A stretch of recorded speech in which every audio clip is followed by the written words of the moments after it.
ഇന്ന് രാവിലെ ഏഷ്യാനെറ്റിൽ വന്നൊരു എക്സ്ക്ലൂസീവ് ന്യൂസാണ്. നമ്മുടെ രാധിക ശരത് കുമാറിൻ്റെ വൈഫ് രാധിക ശരത് കുമാർ അവര് മലയാള സിനിമയിലെ ക്യാരവനകത്ത് നടക്കുന്ന കുറച്ച് കാര്യങ്ങൾ വെളിപ്പെടുത്തിയിട്ടുണ്ടായിരുന്നു. മലയാള സിനിമയുടെ സെറ്റുകളിൽ ഒളിക്യാമറകൾ, തെന്നിന്ത്യൻ നടിയുടെ വെളിപ്പെടുത്തൽ എന്ന് പറഞ്ഞിട്ടാണ് ഏഷ്യാനെറ്റ് ന്യൂസ് എന്ത് ചെയ്തത്, ഇത് ഭയങ്കര എക്സ്ക്ലൂസീവായിട്ട് ഔട്ട് ചെയ്തത്. ഓക്കെ, അപ്പോൾ ഇത് കണ്ടപ്പോൾ തന്നെ ഞാനിങ്ങനെ ആലോചിച്ചു, ഇതിനു മുമ്പ് ഇതിനെക്കുറിച്ച് ആരോ സംസാരിച്ചിട്ടുണ്ടല്ലോ. നോക്കുമ്പോൾ ഷൂട്ടിംഗ് സെറ്റിൽ ക്യാരവനുള്ളിൽ സെക്സ് നടക്കുന്നുണ്ട്. നമ്മുടെ ഷക്കീല ഇതിനെക്കുറിച്ചിട്ട് ഇതിനു മുമ്പ് കുറച്ച് ദിവസം മുമ്പ് 2 ദിവസം മുമ്പ് കൊടുത്തൊരു ഇന്റർവ്യൂവിനകത്ത് ഇതിനെക്കുറിച്ച് സംസാരിച്ചിട്ടുണ്ടായിരുന്നു. ഇപ്പൊ ക്യാരവൻസ് ഉണ്ട്. ഇപ്പൊ നിങ്ങൾ ക്യാരവൻസ് ഡ്രസ് ചേഞ്ച് ചെയ്യാൻ മാത്രം യൂസ് ചെയ്യുന്നുണ്ടോ? അല്ല, അതിലെല്ലാം നടക്കുന്നുണ്ട്. അപ്പൊ എന്തൊക്കെയാ നടക്കുന്നത്? നിനക്ക് തെരിയില്ലേ? എനിക്കറിയില്ല. എല്ലാം നടക്കും അവിടെ. ഡിന്നർ നടക്കും, ലഞ്ച് നടക്കും, സെക്സ് നടക്കും, എല്ലാം നടക്കും ക്യാരവാനില്. എപ്പോഴെങ്കിലും അത് കണ്ടിട്ടുണ്ടോ ഷക്കീലമ്മ? ഞാൻ അവരെന്നെ അലോ ചെയ്യില്ലല്ലോ കാണാൻ. ഞാൻ കണ്ടിട്ടില്ല, ഞാൻ എനിക്ക് കേൾവിപ്പെട്ടിട്ടുണ്ട്, കേട്ടിട്ടുണ്ട്. ഓക്കെ, അപ്പോൾ ക്യാരവനകത്ത് പല രീതിയിലുള്ള കുൽസിത പ്രവൃത്തികളും നടക്കുന്നുണ്ട് എന്നാണ് ഷക്കീലമ്മ പറഞ്ഞത്. 30 കണ്ടിട്ടില്ല, കേട്ടിട്ടുണ്ടെന്നാണ് പറയുന്നത്. അപ്പോൾ ഞാൻ അങ്ങനെ പെട്ടെന്ന് ഈ രാധിക ശരത് കുമാർ ഈ ക്യാരവനെ കുറിച്ച് പറഞ്ഞു, ക്യാരവൻ്റെ അകത്ത് ഇങ്ങനെയുള്ള കാര്യങ്ങൾ നടക്കുന്നു എന്ന് പറഞ്ഞപ്പോഴത്തേക്ക് ഒളിക്യാമറ വെക്കുന്നു, ഒളിക്യാമറ വെച്ചിട്ട് അതിൽ നിന്നുള്ള ദൃശ്യങ്ങൾ എടുത്തിട്ട് അത് നടന്മാർ സെറ്റിലിരുന്ന് കാണുന്നു എന്നുള്ളതൊക്കെ പറഞ്ഞപ്പോൾ എനിക്ക് ഫസ്റ്റ് ഇതാണ് ഓർമ്മ വന്നത്. അതുകൊണ്ട് ഞാൻ ഇത് എടുത്തു വെച്ച് പ്ലേ ചെയ്ത്. ഞാൻ രാധിക ശരത് കുമാർ മലയാളത്തിൽ അഭിനയിച്ച സിനിമകൾ ഗൂഗിളിൽ അടിച്ചു നോക്കിയപ്പോൾ എൻ്റെ അറിവിൽ ഞാൻ ഇട്ടിമണിയിലും രാംലീലിലും പവി കെയർടേക്കറിലും ആണ് ഇവരെ കണ്ടിട്ടുണ്ടായിരുന്നത്. അല്ലാതെ കുറച്ച് സിനിമകളുടെ ലിസ്റ്റ് കൂടി ഇവിടെ എന്താണെങ്കിലും ഗൂഗിളിൽ വന്നിട്ടുണ്ട്. Okay, fine. അപ്പോൾ ഇത്രയും സിനിമകൾ നിങ്ങളൊന്ന് നോട്ട് ചെയ്ത് വെച്ചു. ആകെ വിരലുണ്ടാവുന്ന സിനിമയിൽ ഇവർ മലയാളത്തിൽ അഭിനയിച്ചിട്ടുള്ളൂ. ഓക്കെ, അപ്പോൾ ഈ മലയാളത്തിൽ ഈ പറഞ്ഞ സിനിമകളുടെ ഏതെങ്കിലും ഒരു സെറ്റിൽ നിന്നായിരിക്കണമല്ലോ ഇവർ ഈ പറഞ്ഞ എന്താ പറയുക ക്യാരവൻ്റെ അകത്ത് ഒളിക്യാമറ വെച്ച് പകർത്തിയ ദൃശ്യങ്ങൾ ബാക്കിയുള്ള നടന്മാർ കണ്ടത് ഇവർ കണ്ടിട്ടുണ്ടാവുക അല്ലേ? അപ്പോൾ എന്താണെങ്കിലും രാധിക ശരത് കുമാർ പറഞ്ഞ കുറച്ച് കാര്യങ്ങളിലേക്ക് പോവാം. ഒരുപാട് കാര്യങ്ങളിൽ രാത്രിയിൽ കഥകൾ തട്ടുന്നു, അങ്ങനെയുള്ള പ്രശ്നങ്ങളുണ്ട്. நிறைய நடக்கும். I have seen it. இந்த கதவு தட்டுறது இருக்கு பாருங்க, ஐ ஹவ் சீன். என்னை வந்து கிட்டத்தட்ட எல்லாருமே ஒரு ஒரு ஒரு போல்டாக பார்க்குறாங்க. ஸோ நிறைய பெண்கள் என் ரூமுக்கு வந்திருக்காங்க. மேம் ப்ளீஸ் எப்படியாவது ஹெல்ப் பண்ணுங்க. ஐயோ, அது நிறைய நான் பார்த்துருக்கேன். இது வெறும் கேரளாவில் மட்டும் இல்லை, நான் சொல்லலை, நான் சொல்கிறேன் அக்ராஸ் ലാട്ട് ഓഫ് ലാംഗ്വേജസ്. ഈ വാതിൽമ തട്ടുന്നത് എന്തൊരു കോഡാണ് തോന്നുന്നു.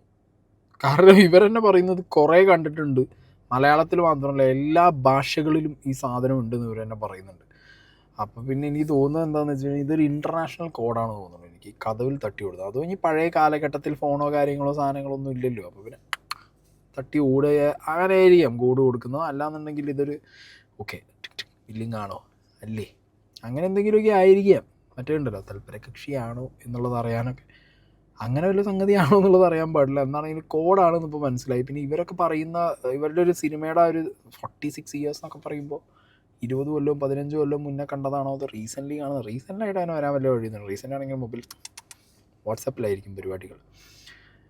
എന്താണെങ്കിലും ഈ ഒരു വാതിൽമ തട്ടൽ എന്ന് പറഞ്ഞാൽ ഒരു പ്രത്യേകതരം പ്രഹേളിക അവിടെ എക്സിസ്റ്റിംഗ് ആയിരുന്നു എന്നും അതിവർ കണ്ടിട്ടുണ്ട്, അതിവർ പറയുന്നുണ്ട്. ഇനി ബാക്കി നോക്കാം. கேரளாவில் நான் கண்டது வந்து ஒரு நாள் சும்மா அப்படி நடந்து போகும்போது எல்லாம் நிறைய பேர் உட்காந்து சிரிச்சுக்கிட்டு பேசிக்கிட்டு இருந்தாங்க. ஸோ நான் அப்படியே நடந்து போகும்போது அப்படி பார்த்தேன், ஏதோ வீடியோவில் அவங்க பார்த்துக்கிட்டு இருந்தாங்க. அப்போ நான் இன்னொருத்தரை கூப்பிட்டு கேட்டேன், இது என்ன அப்படி சிரிக்கிறீங்கன்னு. கிட்டத்தட்ட எல்லா கேரவேன்லேயும் யாரோ கேமரா வச்சு நம்ம லேடிஸ் ட்ரெஸ் சேஞ்ச் பண்ணுறது அவங்க எடுத்திருக்காங்க. நீங்கள் பாருங்கள், you just type the name of the artist, அவங்களுடைய ட்ரெஸ் சேஞ்ச் இருக்கும். அது நான் பார்த்தேன். ஏது சினிமாவோட லொகேஷன் நான் அது சொல்ல முடியாது. பிகாஸ் நான் இங்கே வந்து ஒருத்தரை ப்ளேம் பண்ணுறதுக்கோ, இது சிஸ்டமே ராங். நான் அதுக்கப்புறம் எல்லா ஆர்டிஸ்ட்டுக்கும் எல்லா லேடிஸ்க்கும் நான் சொல்லியிருக்கேன். எனக்கு அப்புறம் கேரவனுக்குள்ளே போகவே பயமாக இருந்தது. என்னடா இது, என்ன it's a private space for us to change, to to take rest, to have food or whatever. But ഇത് ഞാൻ பார்த்தேன். ഓക്കെ, അപ്പോൾ ഇവർ പേര് പറയാൻ റെഡിയല്ല, പക്ഷെ ക്യാരവൻ്റെ അകത്ത് ഒളിക്യാമറ വെച്ച് നടികളുടെ ഡ്രസ്സ് മാറ്റുന്ന ദൃശ്യങ്ങൾ പകർത്തി അത് നടന്മാരിലേക്ക് എത്തിച്ച് അവർ പേര് ടൈപ്പ് ചെയ്താൽ, ഏത് നടിയാണോ അവരുടെ പേര് ടൈപ്പ് ചെയ്താൽ ആ ദൃശ്യം വരും ഫോണിൽ. അത് ഇവർ കണ്ടിട്ടുണ്ട് എന്നാണ് ഇവർ പറയുന്നത്. അത് കണ്ട സമയത്ത് ഇവർ ചോദിച്ചു എന്നാണ് പറയുന്നത്. പഴയ ഒരു ഇൻ്റർവ്യൂവിൽ ഒരു ക്ലിപ്പ് ഞാനിവിടെ പ്ലേ ചെയ്യും. ഞാൻ പറയുന്നത് ഇവരാരും കണ്ടു എന്നോ അല്ലെങ്കിൽ ഇവർ എന്താ പറയുക ഇവർ രണ്ടുപേരും ആണ് ആ ക്ലിപ്പ് കണ്ടവരെന്നോ ക്ലിപ്പ് കൈവശം വെച്ചവരെന്നോ അല്ലട്ടോ ഞാൻ പറയുന്നത്.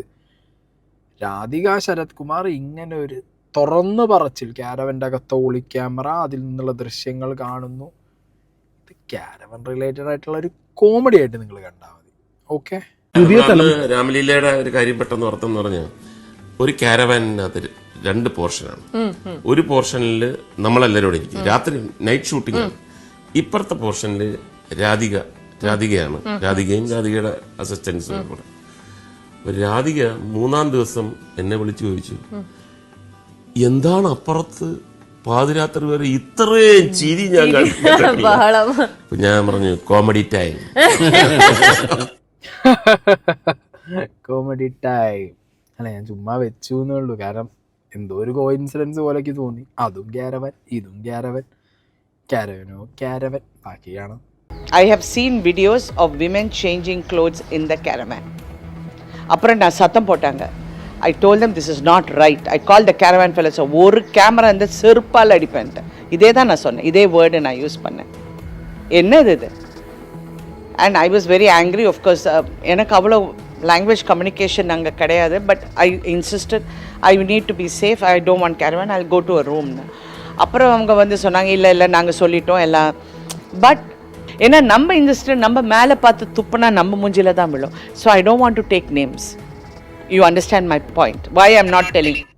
ഓക്കെ, അപ്പോൾ അവർക്ക് പേര് പറയാൻ താല്പര്യമില്ല. കാരണം മലർന്ന് കിടന്ന് തുപ്പിയാതെ നമ്മളെ മുഖത്ത് തന്നെ വീഴും. അപ്പോൾ നമ്മൾ എന്തിനു പറയണം? അവർ അവിടെ നിന്ന് തന്നെ പ്രതികരിച്ചു എന്നാണ് പറയുന്നത്. ക്യാരവനിലേക്ക് ഇനി കയറില്ല എന്ന് പറഞ്ഞിട്ട് അവർക്ക് റൂം വേണമെന്ന് പറയുകയും, ഇല്ല ക്യാരവൻ സേഫാണ്, ഇല്ല ക്യാമറയും കാര്യങ്ങളൊന്നും ഇല്ല എന്ന് പറഞ്ഞപ്പോഴത്തേക്ക് അവർ തിരിച്ചു. അങ്ങനെയാണ് അവർ പറയുന്നത്. അവർ പ്രതികരിച്ചു എന്ന് അവർ പറയുന്നുണ്ട്. ഓക്കെ, ക്യാരവൻ്റെ അകത്ത് ഇനി ഇങ്ങനത്തെ പരിപാടി കാണിച്ചാൽ ചെരുപ്പ് ഒരു മൂന്നൊക്കെ അടിക്കുന്ന അവർ പറഞ്ഞ കാര്യമാണ് അവർ പറയുന്നത്. ഓക്കെ, നല്ലത്. പക്ഷെ അവരവിടെ പ്രതികരിച്ചെങ്കിലും അത് ആ ഒരു സെറ്റിൽ മാത്രം നടക്കുന്ന കാര്യമായിരിക്കില്ലല്ലോ. അത് ആ ഒരു സെറ്റിൽ മാത്രം നടക്കുന്ന ഒരു പ്രക്രിയ ആവാൻ വഴിയില്ല. ഇങ്ങനെ ക്യാരവനകത്ത് ക്യാമറ വെച്ച് തുണി മാറ്റുന്ന നടിമാരുടെ നഗ്ന ദൃശ്യങ്ങൾ പകർത്തുന്ന പരിപാടി ഇവരഭിനയിച്ച ഒരു സെറ്റിൽ മാത്രം ആവണമെന്നില്ല. എല്ലാ സെറ്റിലും ചിലപ്പോൾ ഈ പരിപാടി ചെയ്യുന്നുണ്ടായിരിക്കണം ചിലവന്മാർ. പിന്നെ ഈ ഫോട്ടോ വീഡിയോ എടുക്കൽ, അങ്ങോട്ടും ഇങ്ങോട്ടും അയച്ചു കൊടുക്കൽ, രഞ്ജിത്തിൻ്റെ കേസിൽ ആ ഒരു കേസ് കൊടുത്ത പയ്യൻ വന്ന് പറഞ്ഞത് ഓർമ്മയില്ലേ? രഞ്ജിത്ത് അവനെ നിർത്തി ഫോട്ടോ കൊടുത്ത് വേറെ ആർക്കും അയച്ചു കൊടുത്തു. അപ്പോൾ ഇതെന്തോടെ കൊടുക്കൽ വാങ്ങല. ഇവിടുന്ന് അങ്ങോട്ട് അയക്കുന്ന അവർ അറിയാൻ പാടില്ല. എന്തെങ്കിലും ഓരോ ദിവസം വരുമ്പോഴും ഓരോ കേസുകളാണല്ലോ പൊങ്ങി വരുന്നത്. I have seen it. நான் ஊர்வஷியோட இன்டர்வியூ பார்த்தேன். ஊர்வஷி சொன்னோம், இல்லை கேரளா இண்டஸ்ட்ரியில் அப்படி இல்லைன்னு. Okay, she is from Kerala, she is from Malayalam industry. அவங்களுக்கு லைவ்லிஹுட் அங்கே இருக்குது. அவங்க நினைக்கலாம், ஐயோ நாளைக்கு வந்து ஊர்வஷி போடாதீங்கன்னு சொல்லுவாங்கன்னு அதை நினைக்கலாம். She is a fantastic actress, எனக்கு ரொம்ப நல்ல friend.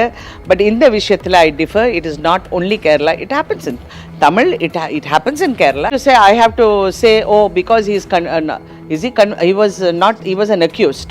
Okay, and the case is still going on. So I cannot go and say, oh, I will not act because he is accused, because in my industry there are so many people who are accused for bigger things. I can tell you of chief ministers who have done worse. Am I not talking to them? We are talking to them. I know. I've known top political people how I can seen with my eyes misbehaving with women.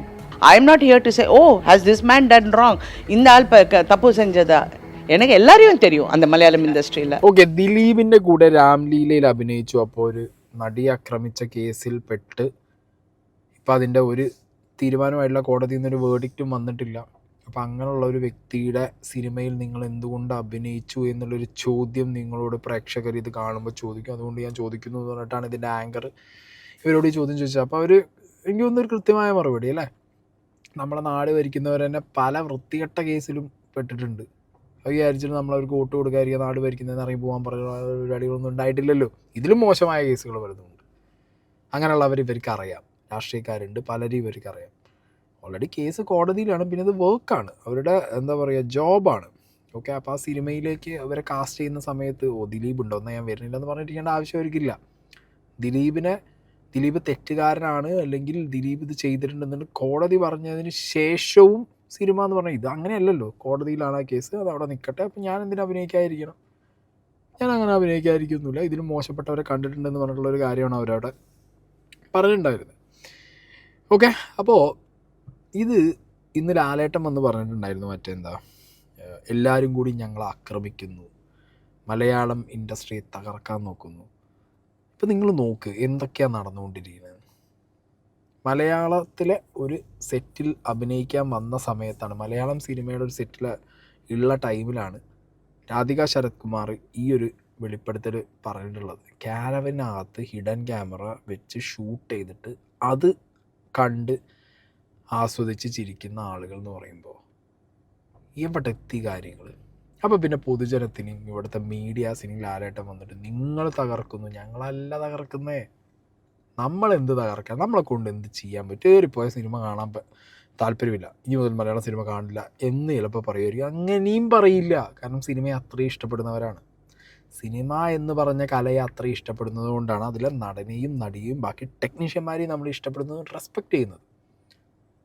അപ്പം പൊതുജനം ഇങ്ങനത്തെ കാര്യങ്ങൾ പൊതുജനത്തിന് അറിയാൻ കഴിഞ്ഞു കഴിഞ്ഞാൽ പിന്നെ അവർ react ചെയ്യാതിരിക്കുമോ ജനങ്ങൾ? പിന്നെ മീഡിയാസ് എന്ന് പറഞ്ഞാൽ പണ്ടത്തെ പോലെയല്ല. ഞാൻ കഴിഞ്ഞൊരു വീഡിയോയിൽ പറഞ്ഞിട്ടുണ്ടായിരുന്നു, ഒരു 2015, 16, 18 വരെയുള്ള കാലഘട്ടത്തിൽ, ഒരു കൊറോണയുടെ മുമ്പുണ്ടായൊരു കാലഘട്ടത്തിൽ വരെ സിനിമാക്കാരിലൂടെ മാത്രമാണ് അവർക്കൊരു ബിഗ് റവന്യൂ വന്നിരുന്നൊരവസ്ഥ. അവർക്ക് സോഷ്യൽ മീഡിയ വരെ അത്ര ആക്റ്റീവ് അല്ല. ഈ യൂട്യൂബോ അല്ലെങ്കിൽ ബാക്കി അവരുടെ സോഷ്യൽ മീഡിയ ഹാൻഡിൽസ് ഒന്നും അത്ര ആക്റ്റീവോ അല്ലെങ്കിൽ അതിൽ നിന്നൊരു റവന്യൂ കാര്യങ്ങളൊന്നും അവർ മാറ്റർ ചെയ്യുന്നില്ല. അവർക്ക് എപ്പോഴും അവരുടെ ടി വിയിലെ ഫ്ലാഷ് ന്യൂസും അല്ലെങ്കിൽ ടി വി ചാനലുകളും ഏറ്റവും കൂടുതൽ TRP അങ്ങനത്തൊക്കെ ആയിരുന്നു അവരുടെ ഒരു ആവശ്യം എന്ന് പറഞ്ഞിരുന്നത്. പക്ഷേ ജിയോ വൈഫൈ ഒക്കെ ഫ്രീ ആയി കൊടുത്തു. കൊറോണയൊക്കെ കഴിഞ്ഞപ്പോഴത്തേക്ക് നാട്ടുകാർ ഫുള്ള് ഫോണിലായി, സോഷ്യൽ മീഡിയ ഭയങ്കര ആക്റ്റീവായി കഴിഞ്ഞതിന് ശേഷം ബ്രേക്കിംഗ് ഒക്കെ ഇപ്പോൾ ഫോണിൽ തന്നെയാണ്. അപ്പം പിന്നെ അവർക്കിപ്പോൾ സിനിമ ഫീൽഡിനെ ഡിപ്പെൻഡ് ചെയ്യേണ്ട ആവശ്യമില്ല വലുതായിട്ട്. ഓക്കെ, അപ്പോൾ അവർ സത്യം പറഞ്ഞാൽ അവർക്ക് ഫ്രീഡം കിട്ടി. മറ്റേത് അവരും ഈ പറഞ്ഞ മാതിരി സിനിമക്കാരുടെ പിന്നാലെ നടന്ന് എച്ചിലാക്കി തിന്നേണ്ട അവസ്ഥയായിരുന്നു. അങ്ങനെ തന്നെ പറയണം. കാരണം ആ രീതിയിലാണ് സിനിമാക്കാരിപ്പോൾ തിരിഞ്ഞ് നിന്നിട്ട് ന്യൂസുകാരോട് ചോദിക്കുന്നത്, നിങ്ങൾ നമ്മളെ കുറേ കാലം നിന്നോ, എപ്പോൾ നിങ്ങൾക്ക് നമ്മളെ വേണ്ടല്ലേ എന്നുള്ള ചോദ്യമാണ് ചോദിച്ചുകൊണ്ടിരിക്കുന്നത്. കാലം മാറി. ന്യൂസുകാർ എന്ന് പറഞ്ഞു കഴിഞ്ഞാൽ അവർക്ക് പൊക്കാനും താത്താനും എടുത്തിട്ട് അടിക്കാനും അവർക്ക് പറ്റുന്നുണ്ട്. ഇപ്പോൾ അവരുടേതായിട്ടുള്ളൊരു പവർ കാണിക്കും. അവിടെ ഒരു പവർ ടീം കാണുമല്ലോ. പക്ഷെ അതും മോശപ്പെട്ട പരിപാടിയാണ്. കാരണം കുറേയൊക്കെ വളച്ചു പൊടിച്ചും തിരിച്ചൊക്കെ പറയുന്നുണ്ട്. അങ്ങനെയൊന്നും പറയാതിരിക്കുക.